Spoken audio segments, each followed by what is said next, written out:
So once again, I came back from Odeon Cinemas. I watched Glass Onion and Knives Out Mystery. You know what? I actually enjoyed it. It was a lot better than what I thought it would be. You know how you have a lot of those films in which when you watch watch the first film of a franchise and usually the sequel lets it down, and there's only a few films that you can name on top of your heads that actually have brilliant sequels, like Terminator 2, for example, or Godfather Part 2.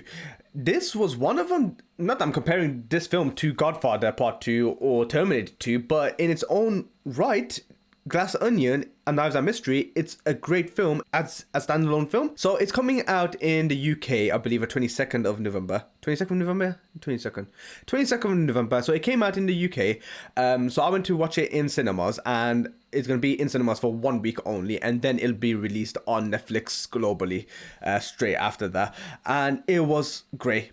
And the reason why I'm saying that is because Rian Johnson did an amazing job with the writing. He did an amazing job with the characters. He did an amazing job of creating a certain world evolving around this massive star-studded cast. You've got Daniel Craig, Jessica Henwick, Dave Bautista, Kate Hudson, Edward Norton, Janelle Monáe, Leslie Odom Jr. Like, it's such a great cast, and they all worked really well. If you don't know the synopsis, this film essentially is about a tech mogul billionaire, Edward Norton, who invites all of his friends to a weekend getaway at his private island, and Detective Benoit Blanc also gets invited.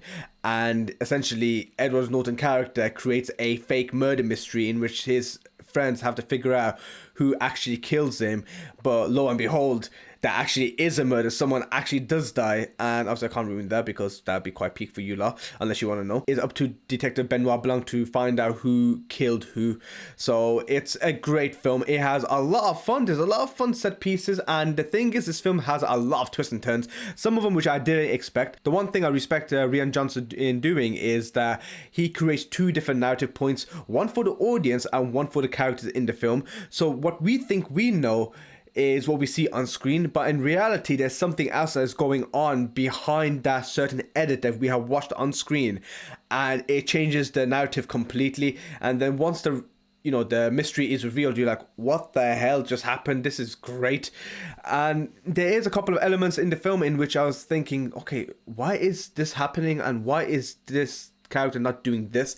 And then as the, no pun intended, as the onion peels itself, as each layer is dissected, you are shown a masterpiece in which, wow, I did not expect that.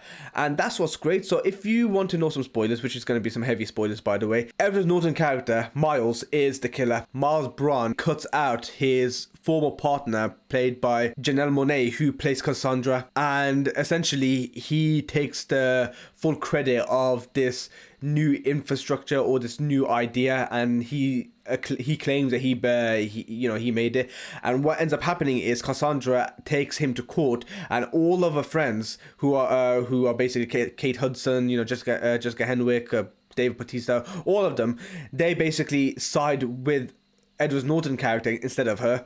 And what ends up happening is she ends up realizing the reason why they're siding with him is because he can help them advance their careers. And each of their characters have a specific need for Miles to enhance their careers. So one of them is becoming is the candidate for an election. Another one is a model. Another one is a YouTuber. So every single person needs to benefit off Miles, but what ends up happening is that the reason why they are siding with him is because he somehow has a tissue paper with the formula of creating this company, whereas Cassandra had the original copy, but she lost it. So therefore, there was no record of her starting up the idea to begin with. So Edward Norton creates a false one, a fake one, and uses that in court, and she loses everything. And yeah, it's just a great way to see how everything is getting dissected, and you learn the backstories of every character and each motivation everyone has.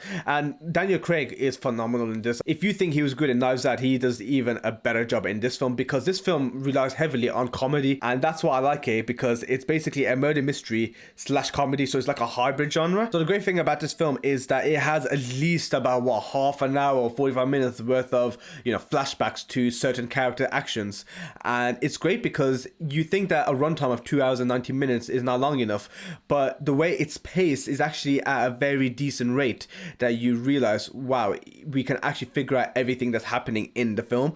So you don't have to think about there's not enough that's being dissected from this character or from this character or from this character. So that's why I really liked it. So if you want to watch a film in which it has some great character development, some fun witty lines, some great comedic timing, and some brilliant star power and some great performances, then Glass Onion: A Knives Out Mystery is the film for you. Now, would I say this film is better than the original?